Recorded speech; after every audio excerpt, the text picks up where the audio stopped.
Good evening, my friends. You are back with Dan Terry, Most Haunted. But you know what? I can't back that up anymore. I used to live in a haunted house when I was in Missouri. The last house I lived in came with a ghost. We got along fine.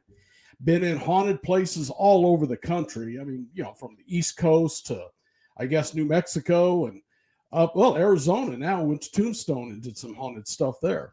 And up north into Ohio, down to Florida. I've done a lot, but right now I'm living in a place that is so peaceful and unhaunted, it's almost dull. In fact, I even got a cemetery here, and this place is as dead as a coffin nail. It's terrible, but I know someone, and I'm going to introduce you to her right now, who not only lives with these spirits. She bought a place that's haunted, and now she's turning it into St. Louis' newest haunted venue. Nicole Graeler, I've known her for years, and she is one of the handful I told you about last week, of sensitives that I believe in. And I believe in her so much. When I had hauntings that I was having trouble dealing with, I would ask her to come and help me, which she did. And at least one I remember in Chesterfield, Missouri. And she's just really helpful because her sensitivity and her psychic abilities are so amazing. She works with St. Louis Paranormal Research Society, and now she is owner and operator of the St. Louis Haunted Mansion. Folks, this is Nicole Graeler. Hi, it's good to see you again, Dan. Nikki, how long has it been since we worked together? Oh my goodness. Well, you came to the Fox. That one, the Fox is amazing. One of my favorite venues. And I was so sad when Mark was like, "Oh, Dan moved. He can't come." And then you showed up and it was like Christmas. Well, thank you. Oh, I did love the Fox Theater, and you being there just really makes it pop. We had a lot of fun there. Oh yeah, nothing better than a haunting with friends. And you came and helped me out in St. Charles. And wasn't that a crazy house? Oh my goodness. And I'm actually a hospice massage therapist for my day job. And so, I have that heart for people who are convinced that their loved one is still there. And so you never want to see someone scared thinking that there's something in their house that is not one of their loved ones, But that one was like a conglomeration. We had so hauntings. We was on an old Indian burial area. Right. And these folks were Buddhists. Right. That was so interesting. I'd never dealt with that specific religious belief before. Mm-hmm. And it was very informative to me to be able to say, well, here's what I'm seeing. And I think we had another medium there, and she was kind of like, yes, I'm seeing that too. So we were kind of getting, of course, nobody sees like the same thing, of course, right? Because we all have different perspectives. But we were getting kind of the same vibe. And then talking to the mom who didn't speak English was an adventure.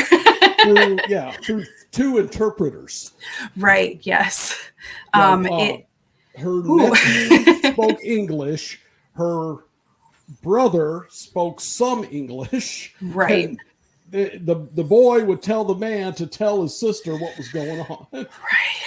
It did end up working out. I feel like we at least left them with some tools, and that they all kind of had come to a better communication. But that was a complicated one in a lot of ways. I don't even think the haunting was that complicated. I thought the haunting was simple, but then all of a sudden we had her father show up, who is passed. Right. And he was setting meters off all over the place. Right. No matter who we talked to. We're like, look, you're fine. We're trying to figure out who this is. But again, folks, her abilities were so incredible that I would call her in to help when I was over my head, which happens from time to time. So, but now you've went and bought a haunted place. I went and did. I tell you what. I'd been having conversations with Mark, the owner of St. Louis Paranormal, for several years now. Of course, St. Louis Paranormal has two different sides to the business. There's our tour side where we run haunted tours of the Fox Theater, Onondaga Cave, Pure Marquette Lodge. And that's kind of more the commercial storytelling. We like to say it's 70% history. I'll bet creepy and horrible history, but it's 70% history. You can look up all the facts, and 30% anecdotal. Here's the hauntings. And then we have our kind of back end, which is our team that is both. And some of them do tour guide work, but most of our investigation team is there to help people. Right. And I ended up joining as a tour guide because I have a degree in folklore. So I love telling stories. And then, of course, Mark got me with the, you can't just tell the stories. You have to come explore the Fox Theater in the dark by yourself. And who doesn't want to do that? No kidding. So I was straight out of college, got into that. And now I'm a professional ghost hunter who owns a haunted building. So it really does suck you in. And I had been talking to Mark hey, we've been doing this I'd been doing it for 8 years. And I was like, we just don't have enough space. I'd love to be able to get all these people together and have conferences and symposiums and talks and experiments and that kind of stuff. And our office is in the Lemp Brewery, which is a very large building, of course, but not really set up for people. They want heat and things like that. So I ended up buying the old Sheridan building downtown, which I had driven past it. It's actually only a couple blocks down from the Lemp Brewery. I bought it and it was gutted. It's still not in great shape, but I'm getting heat in a couple months. I have bathrooms, which is great. But it's 8,000 square feet of whatever we want to do with it. And, there is the added bonus that it's very haunted. So I know this building has an incredible history going back to the late crazy 1890s or something. Mm-hmm. Can you give us a brief idea of what all's happened in the past? So when I bought the building, my poor realtor, I just said, I want a really big space and I need it to be haunted and it has to be historic. And realtors don't have a checkbox for haunted. Well, obviously they haven't worked in New Orleans because they actually say haunted or not haunted. Oh, yeah. Yeah, finding a haunted building in New Orleans would be a little bit easier. But, I ended up taking Mark with me when I was going to see places. And when we first walked into this building, I didn't know any of the history. I knew that there had been a tavern there in the late 1800s. I knew that it had been a famous mob hangout or infamous, depending on which side of that you're on. But when we walked in, I was kind of it's pretty, but how do we know if it's haunted? So I couldn't find anything on the building. Right. And we walked in and both of us looked at the realtor and were like, who is in here? Did someone meet us here? And she's like, no, there's only one door that works. Everything else is literally screwed shut. If there's someone in here, there shouldn't be. And we searched that entire building top to bottom and we could not find the man whistling or the man walking around that we knew was in there. So it was just hearing that too. We were actually kind of gonna call the police because it was so clear. We were absolutely convinced there was a person in there. So I ended up buying the building because you don't get much better than that on a walkthrough. Not if you want a ghost, yeah. No, I was like, well, check that box. And then I started doing research and I was talking online with a friend of mine who does genealogy, and she got really deep into the newspapers and finally started finding some stuff. And it turns out That the building, yes, it was a tavern. It was also a barber shop, that kind of saloon, like Old Okay. West style. Hmm. Interesting, which makes sense because it would have been outside of city limits in the late 1800s. That was the frontier at that point there. It really was. And there's actually one of, I think it is the last standing Native American mounds in St. Louis, directly across the highway from us. Oh, really? Yes. So, you know, all the big mounds in Cahokia, right Yes. across the river. So there was actually a whole nother city of those, a sister city across the river in St. Louis. And in the Victorian era, they wanted St. Louis to be flat. So they just got rid of all the mounds, which is Oh, historically just gutting. yes. But there is one mound left, and it's this little Sugarloaf mound, and people don't even recognize it. And I think that's kind of a good thing, honestly.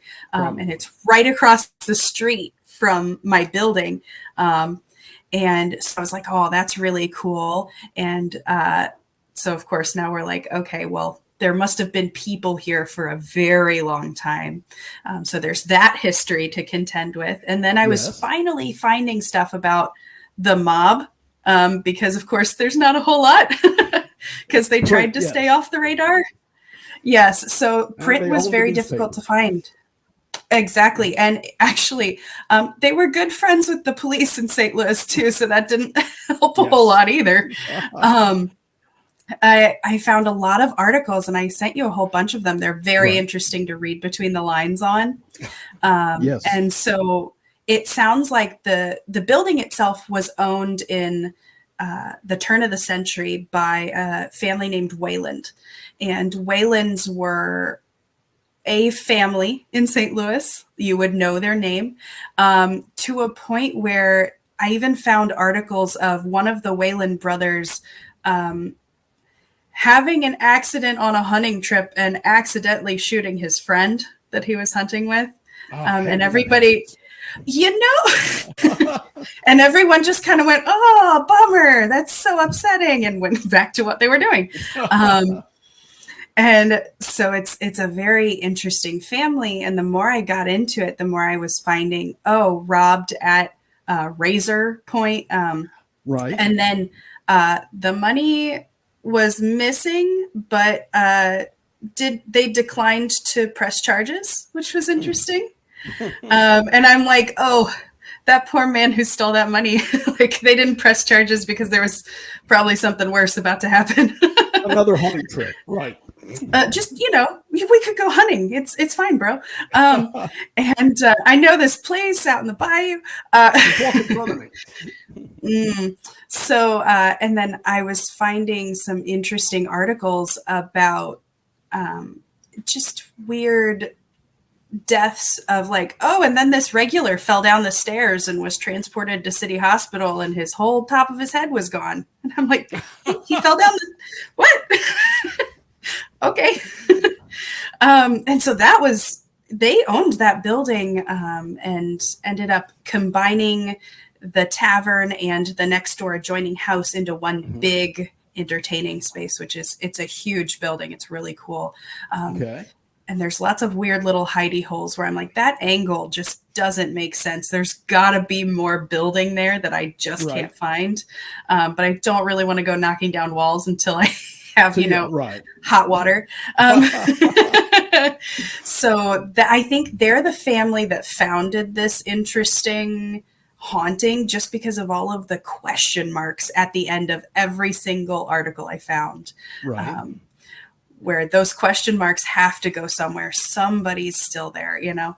And then there was a wrestler, Joe Tangaro.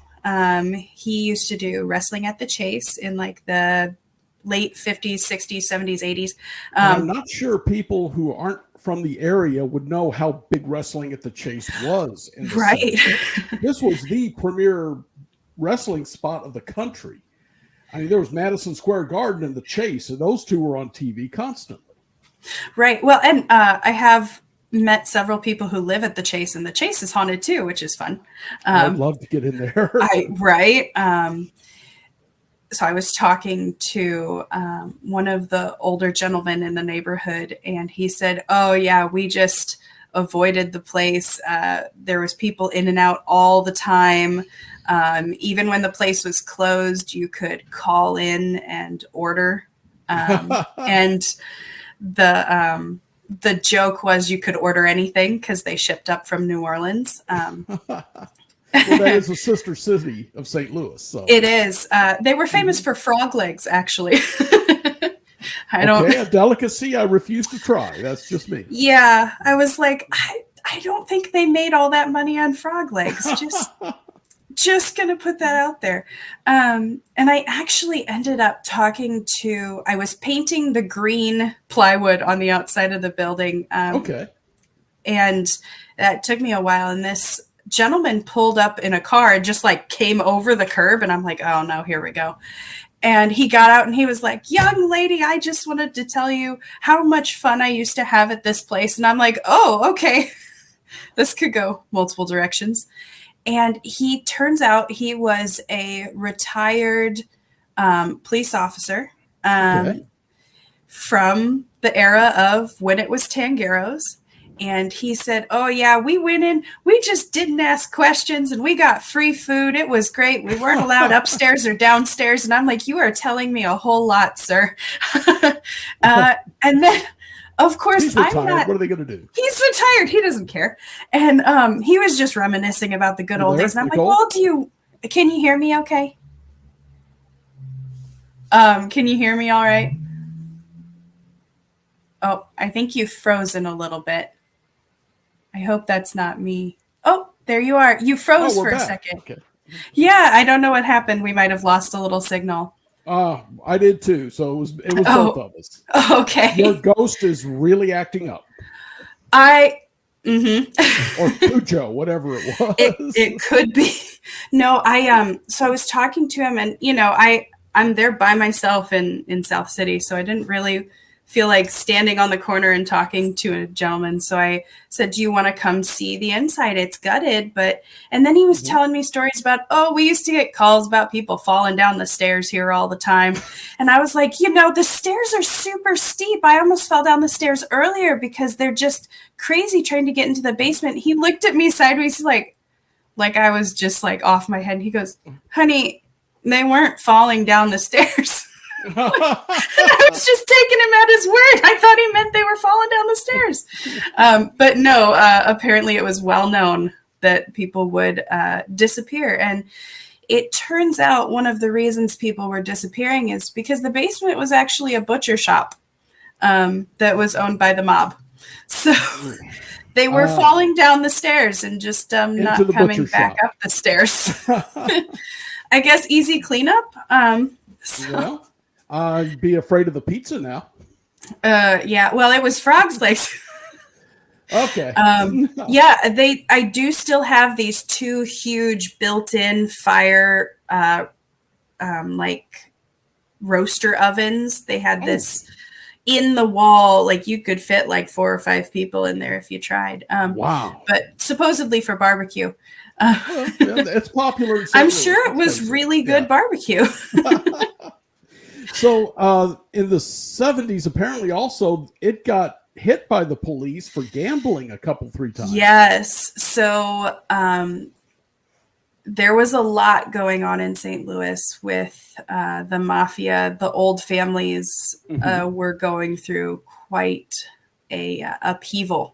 I remember a lot of the car bombs. Yes, families back in these. Absolutely terrifying.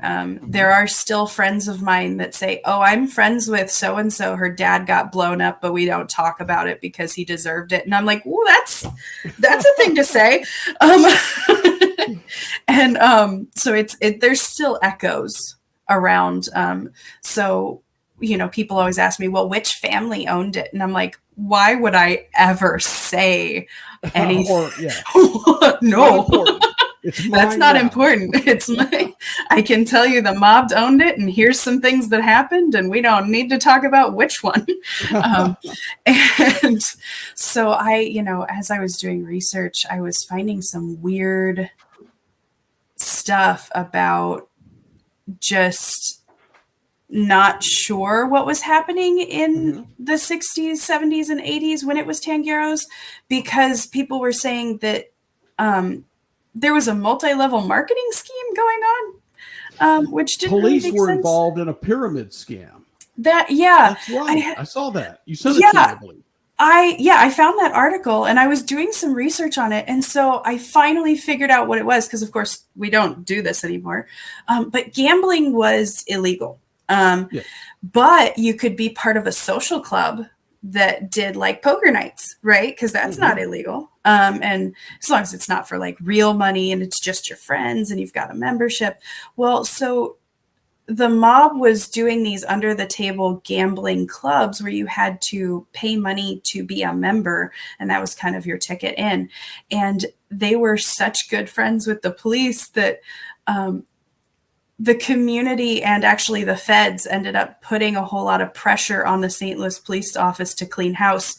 And that's what was happening, is the police were cleaning house because the feds were like, we will come in and shut everything down if you don't fix this. Because they were all part of the gambling club. Right.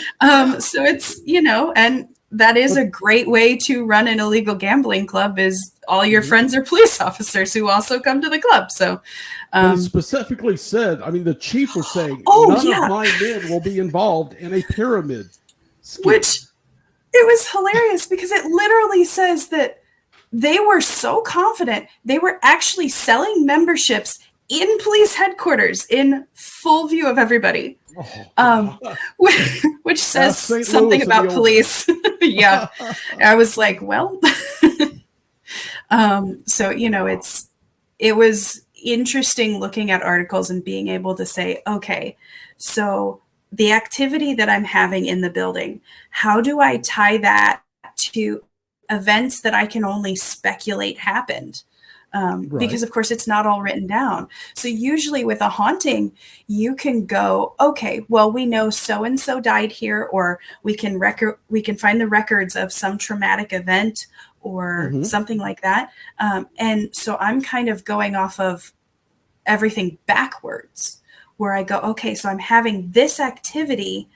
Can I go find something that would match this? So usually you want to do it the other way, where you have some sort of historical precedent and then you can tie something to it.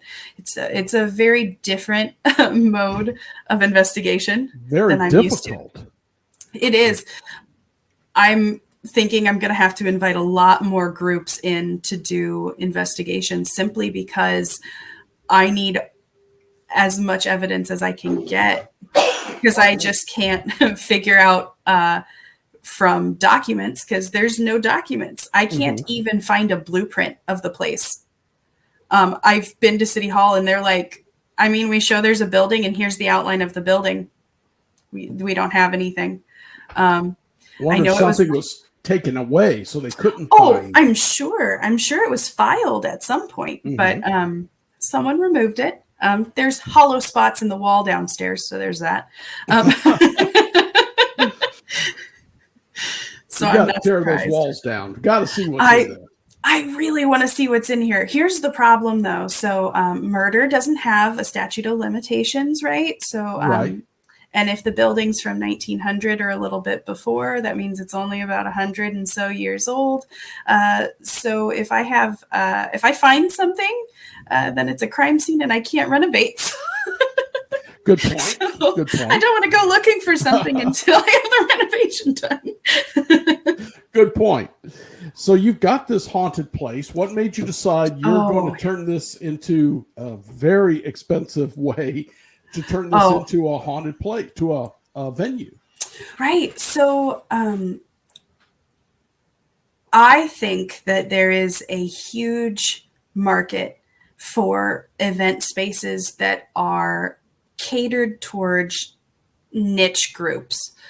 I also do performances for Renaissance festivals. I'm the historically accurate version of Snow White. So I travel around a lot and I see all these really cool performers that just don't have a stage. And I know there's a bunch of groups like paranormal groups that just don't have a large meeting space. And then there's groups like my fiance owns a board gaming store that hosts Magic the Gathering and all of those kind of social games. And they're doing it in a space that's the space of my living room. And so being able to see all of these different niche groups that need a home base, I wanted to make sure I could have a building that I could do my passion in, which is, of course, hosting and telling stories and doing investigations, that kind of thing, but also be able to be available for all of these other niche markets, because there's plenty of gorgeous event venues in St. Louis, like Windows on Washington. If you're looking for something like the overview of the city, you can get married in these gorgeous churches. There's all these beautiful venues, but none of them are a 1930s ballroom. None of them are a Renaissance tavern from The Witcher. None of them are a Victorian Gothic seance room. And so these are all things that I feel this building can be, and also be able to support the paranormal community in St. Louis. Okay. It's awesome. So what kind of ghosts have you had to deal with in there? Aside from the one walking on your first day. He's really interesting. So we are pretty sure that's one guy. And because usually it's the same pair of shoes, if that makes sense. Okay. Honestly, the only way we can identify him is that it's a man wearing hard-soled shoes, like dress shoes almost. So we're thinking 30s or 40s. Just because that makes sense. Hey, you have to add that he walks around. The old days dressed great. The old for sure. Yeah. No, I'm sure he's absolutely dapper. I mean, he's got to be. Oh yeah, right. So he's really interesting because we hear him whistle. Like he'll be walking around whistling like he's doing his rounds. And for a while, we actually thought it was a residual because it would just happen. Like he's just doing his thing. It's his place. He's very possessive over the place, clearly, just from what I'm getting. And then we started trying to do some communication. And it turns out that he doesn't really like me because I wear pants and I'm bossy. So, and I'm like, I'm not bossy. I am the boss. Like, I'll back you. Yeah. Yeah. And then I had one of my guys, it's this younger Black man in the neighborhood who was like, hey, do you need a handyman? Because I know it's gutted. I can hook up the bathrooms for you and stuff. I have this new business I started because of the pandemic. I'm just going to go in and start renovating houses. And I was like, yes, please do this. And I didn't want to tell him it was haunted, just because I was like, please don't run away. Yeah. Obviously the name doesn't help. That's your fault. You gave it that. That was my fault. I did that. I've got to get one of those shirts, by the way. Oh, I will send it to you. We also have stickers and shot glasses. Okay. All right. I'm coming home. Oh, yeah. I'll be back soon. Oh, excellent. You can come investigate. Yeah. So I walked him through and he was like, do you carry? And I was like, yes. Like that felt like kind of out of the blue. And he's like, I thought someone was in here earlier. And so I'd really feel better if you carried when you were here. And I was like, you can't shoot a ghost. Sorry. He's trying to help. And he was trying to help. And I do respect him. So it happened multiple times where he would walk in and he'd call me and he'd be like, I'm sorry, Miss Nicole, but we just ran all over the building and there was a guy talking upstairs and he yelled, hey, and We ran up there, and there's nobody here. I don't know where they're coming in. Has he figured out this is a ghost yet? Unfortunately, he did eventually figure it out, because I walked in and it was the middle of August, and he had just about finished up the bathroom. Mm-hmm. And it was actually quite mild because it's a brick building. So it was quite cool. And the fans were all on really loud. And I was like, is it hot in here? Like, are you okay? Are we trying to dry the mud or something? He goes, no, I just got tired of them talking to me. He's the MVP for sure. Like, giving credit for the courage. He didn't. Oh, yeah. He didn't even complain. He was just like, oh, yeah, I figured out it was haunted because they kept talking to me, and I'd turn around and no one was there. And they'd be telling me, like, I'd hear somebody say that, oh, that corner. And he'd go, what corner? And there's nobody there. I was like, well, so it's definitely not residual if they're commenting on his quality of drywall. So, oh, I hope they're happy with it. It's been really interesting because I've had a couple friends in, and we tried using a spirit box. They don't really like technology, which is interesting. They would much prefer. That's why I think you might actually like this building. My friend Eli had no experience with the paranormal at all. And she came in, she's doing some social media for me. And I taught her how to use the dowsing rods, and they love her. They'll talk to her all day long. Really? I pick it up, nothing. They don't want to talk to me. I guess she's not bossy then, huh? No, apparently not. So I was like, I got to get Dan in here with his dowsing rods. I bet that they talk to him because they like you. I've had problems with that because somehow ghosts know that I was a cop. That's a good point. I wonder what kind of... There was one in the Fox who didn't like me at all because... I remember hearing about that. Yeah. I was down in the banquet room down in the basement, right? Now, the one who said he was a murderer, he wanted to confess. He wouldn't let me leave.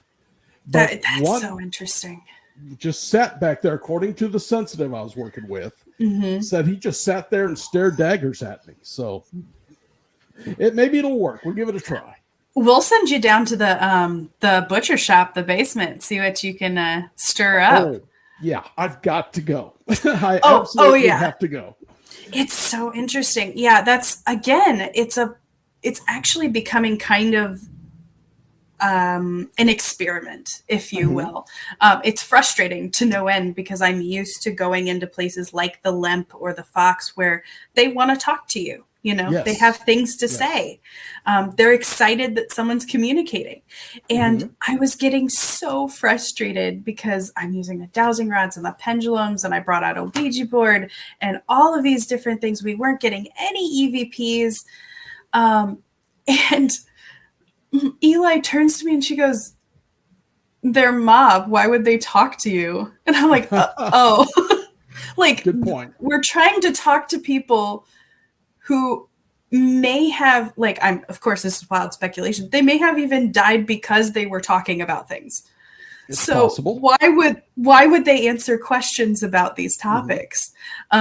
So it is kind of a different investigation. So it's kind of fun and new to be able to say, okay, so what questions can we ask that they would be willing to answer, as opposed to the usual questions trying to get what were you doing? Where are you? What's going on? That kind of stuff. They don't want to answer any of the identifying questions. Okay. Which is kind of interesting. We did one in Mackey's in Wilder, Kentucky. Oh, yeah. And when the team I was working with there pulled out the poker cards and dealt some hands, including the 2 empty chairs, he said, all right, ante up. And the change machine that made quarters, drop quarters on the other side of the room, dropped 3 quarters. Nice. And then I walked over and said, guys, it's unplugged. Oh! But maybe you need to get into doing something that's not a bad idea. Poker. Put out a bottle of whiskey, a shot glass, a cigar, and some poker cards. Okay. Yeah, that's not a bad idea. That would be a really interesting experiment. I got a ring light and a stand because I'm an influencer now, apparently. Wow. And so I could,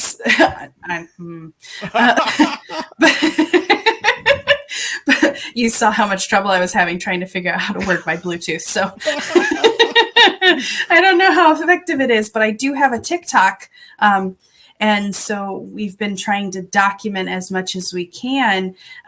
It would be interesting to set up my phone with a recording and just go about business and see what I can get. Because if it is, the owner wandering around trying to get his 2 cents in on how I'm doing things, we could probably pick up more when I'm not trying to ask questions. We might get more background. Yes. And because the one photo we got. Oh yeah, that's true. A spirit box with you not there, they may want to try. Because how men were back then is they don't want to look weak or stupid in front of a woman. But when you leave, now I'll play with it and figure it out. Yeah. So we've been having interesting interactions where there are women spirits, female spirits in the upstairs. Okay. But they don't want to talk to us. And we are suspecting that there was a brothel there at one point. Most and likely. that they don't want to talk to us because the boss is telling them not to. Because we had one of our mediums, Sierra, she walked in and she goes, I was walking up the stairs and this man walked up to me and said, "Are you here to work?" And she said, "No." And he's like, "Then what are you doing upstairs?" And she was like, I'm here for dinner. Like it's like, "I'm here for dinner." And he said, "We don't serve your kind here." And she's Black and a woman. So it's interesting. Is she part of St. Louis Paranormal? Yes. Okay, I've seen her. Yeah, I knew the name was familiar. Okay. And she's a very talented medium. She's one of those people that can see and hear at the same time, where I can usually only do either or the other, right? And she was like, "There is something there. There are women here, but they're not talking to me because he said not to talk to me." So we've been trying to contact them, and so we did get in contact with one woman who. She didn't have a whole lot to say. She was using the pendulum. We were getting yes or no, like, "Oh, it's a woman." She was in her 30s. She didn't like it here. She did work here. And then we were like, "Well, can you use the Ouija board? Would you like to spell something out for us?" And she said, yes. So we got out the Ouija board and it went around and then it went goodbye. Like she was very politely telling us to go away. Okay. And I'm like, that's fairly polite. So it almost seemed like the only interactions we were getting were because they were politely answering us, Okay. They were doing what social norms made them exactly, which was very interesting because, I have a psychology degree. It's trauma psych. And so it was interesting for me to think, oh, those social norms, they still stick. Like, yes, ghosts still follow social norms, even though, like, why? They've been dead 50 or 60 years. Yeah. So it's almost like, okay, so thinking in that line, if we're going to be setting up experiments following the social norms of like the 50s or the 30s might be a good thing to do and see if we can get more activity that way. They'll probably still think I'm bossy and a harlot because I wear pants or whatever. But well, they have to wear a dress for that one. Yeah. I'm wondering if that's why they like Eli, because she always wears those cute cottagecore dresses. I'm like, maybe they just think she's a nicer person than me. I won't even say. I don't know. Let me ask you, you got one amazing photograph. How did you get that? Yes. So that was a pretty crazy night, actually. Okay. We actually got that photo on a night when, so I have a friend, Caitlin, who does a lot of restoration work. Like that's her thing.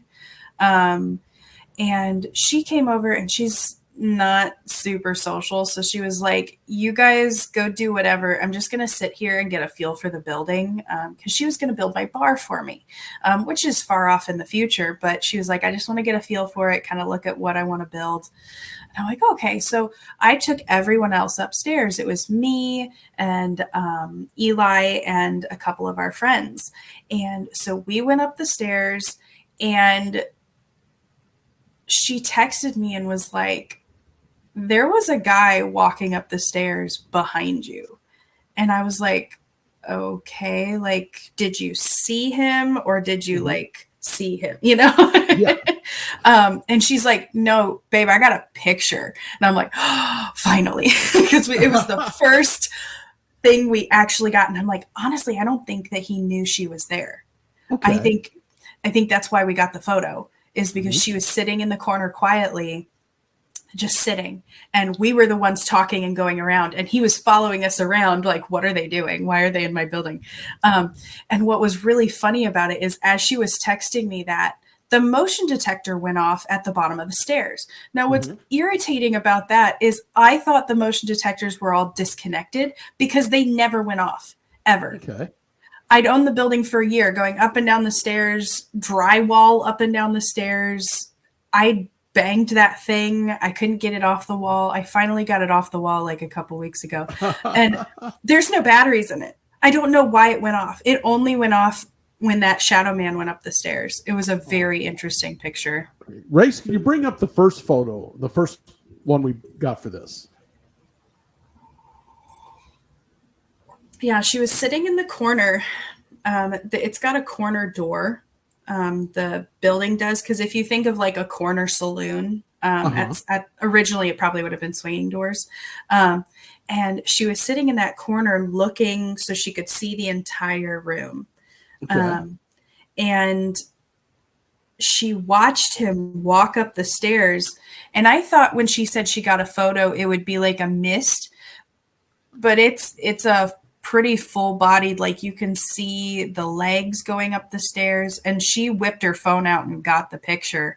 And she said she watched him go all the way up the stairs, and she knew it wasn't one of us because it wouldn't make sense where the lights are, and we'd been up there already. There's nobody else in the room.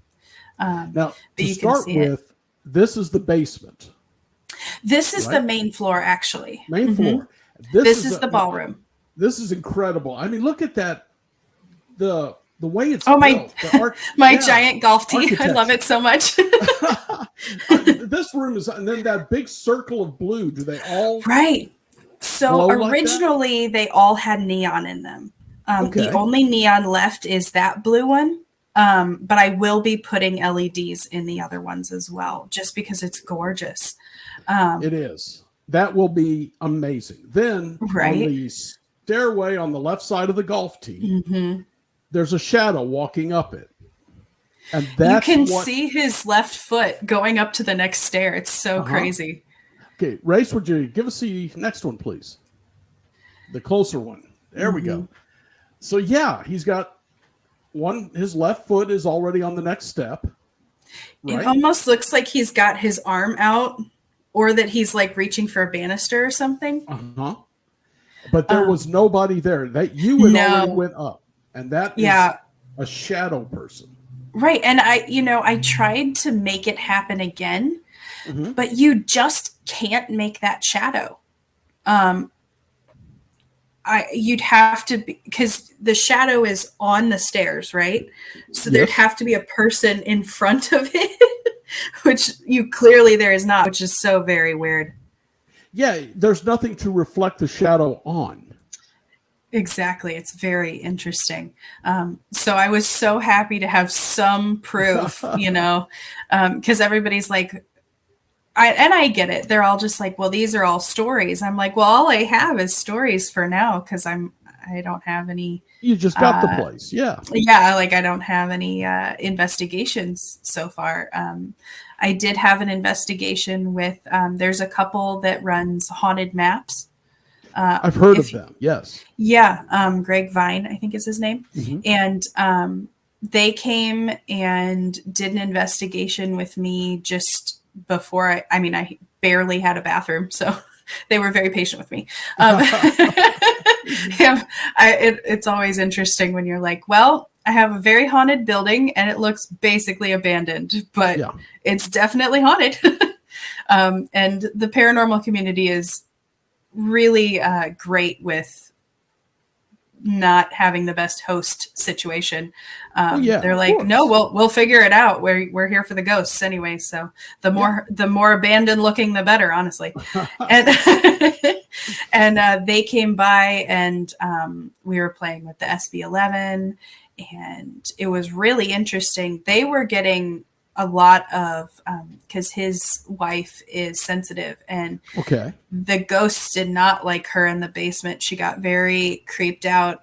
They kept touching her apparently, and she was not having that. And I said, I don't like to say anything about it because I didn't want to scare people, but I was in the basement and to turn off the work lights in the basement, you have to unplug them from the wall. And now I actually turn them off at the breaker box instead of walking in and turning them off, because one time I unplugged them, turned around to walk away, and somebody grabbed my hair. And I was like, nope, we're not doing that. So these spirits in your place are actually capable of some violence. They are. That's why I don't let people in the basement.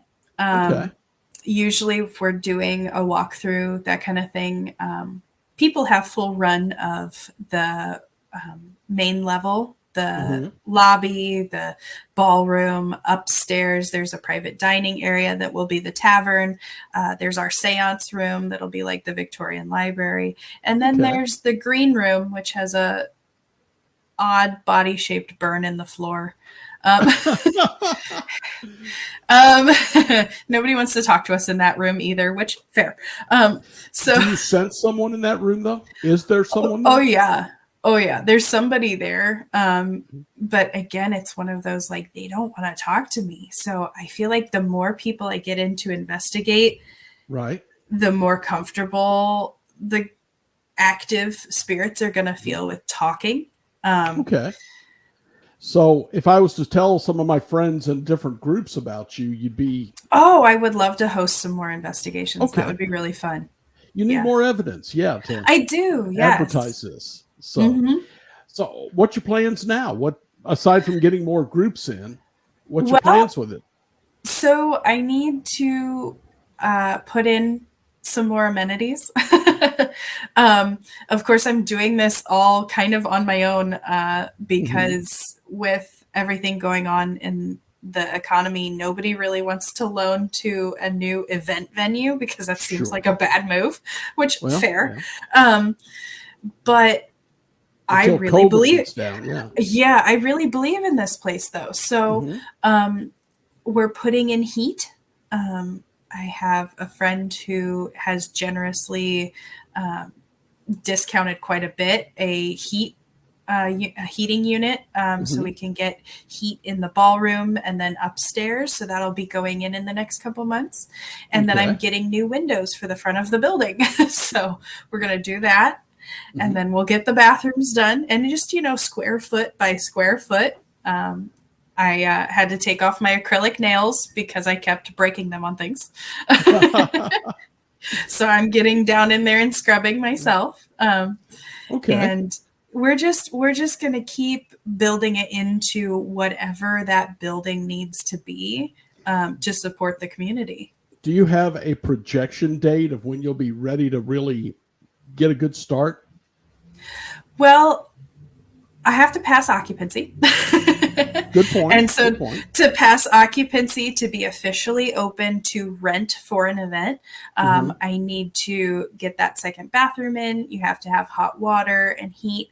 So probably this spring, we will be available for larger events, like actually renting for an event group. Now, investigation wise, like overnights or a small group, like if a paranormal group was like, hey, we'd like to do an investigation, that can be arranged easily enough because it is more of a hey, sign this waiver and Right. have at it. It's not the general public, Let them know in advance. This is Exactly. rough floors with tools and problems. Yep. Okay. But the floors are solid. I've been Oh in some yeah, places it's that so felt crazy. painful. Yeah, no, the floor is very solid. There's a couple places where we have taken up parts of the floor to get to the insides, but those are all like blocked off. Okay. It's very interesting looking at the floor. I don't have pictures of it because I thought it was kind of disrespectful, but there is a section of the floor where it was the brothel or apartment space, as I've been calling it. And you can tell where there was a fire at one point. And, if the mob wants to burn down a building, they'll burn down a building. It goes down. So they clearly only wanted to burn. Yeah, they clearly only wanted to burn whatever was here, or unfortunately, whoever was there, because you can tell where some sort of accelerant, probably like gasoline or something, was poured on a bed. There's a blank spot where it's a big, like, twin-size bed. And then it goes down on the floor, and there's a person shape, and then it goes down the stairs, and it was lit. And that's the only part that's burned. And I don't really know if I'm going to cover that up because it almost seems disrespectful. Like, I'm not sure what the most respectful way to go about that, because it's that weird kind of, you don't want to display something horrific like that, but you also don't want to pretend it's not there. And that's what I'm thinking. Yeah, I'd say embrace it. Just, it's there. Right. Be like, hey, here's what happened here. Tell me what you think. I mean, even doing something like, the floor up there is actually ridiculously solid, considering it's 100 years old, or maybe because it's 100 years old and they built them differently back then. Maybe putting down a like plexi over that spot. That thought hit my head. Yes, I think of the same thing. Yeah. Because I was just going to put in some like hardwood, just plank, but then it just feels like, let's pretend this didn't happen. And I don't want to do that. So in the last couple of minutes we've got, people want to get hold of you to talk about getting into the place, seeing it, renting it eventually. How can they get hold of you? So we do have a website, stlouishauntedmansion.com, or you can find us on Facebook or TikTok or Instagram. How do they find you on TikTok? By St. Louis Haunted Mansion? It's St. Louis Haunted Mansion. Okay. Or you can search my name, I think. I think that should bring us up as well, Nicole Graeler. And our phone number is actually my cell phone, so just shoot me a text. Okay. Well, it's been awesome, and Dan, I miss working with you so much. I miss you too. We had so much fun out there. Well, my mom has one of your books at our cabin in Washington, and she talks about you all the time. It's really funny. She goes, how's your friend Dan doing? I was reading one of his books to my friend about it. I was like, oh my God, Mom. Okay, which book? I will send her some more of them. Oh, she has the I gave her the Haunted Washington. Oh, the newest one. Okay. All right. Well, I'll be sure and get her one down. I'll get. She loves you so much. Well, I know she sent the message saying they're out of your books at this point. Oh yes, she's like your advertising down in Washington now. She tells everybody about you and your scary books. Well, she needs to get you into Mommy and Me again. Oh, I'm very interested. And I want to hear what happens. Well, it's just, there's so many dolls, though. They creep me out. They creep me out so bad. They're just sitting there looking at you. I want an autopsy done on these dolls because I don't think they're fake. They're just sitting there looking at you, and you're like, oh, okay. And then imagine that lady coming in, and they're sitting on the floor with holding hands in a circle. I would have just, I'd be like, well, I guess shop ownership is not for me. Who owns this place? All right. Nicole Graeler from St. Louis Paranormal Research Society and St. Louis Haunted Mansion. Thank you so much for coming. Thank you so much. You're amazing. Later. Bye. See ya. All right, folks.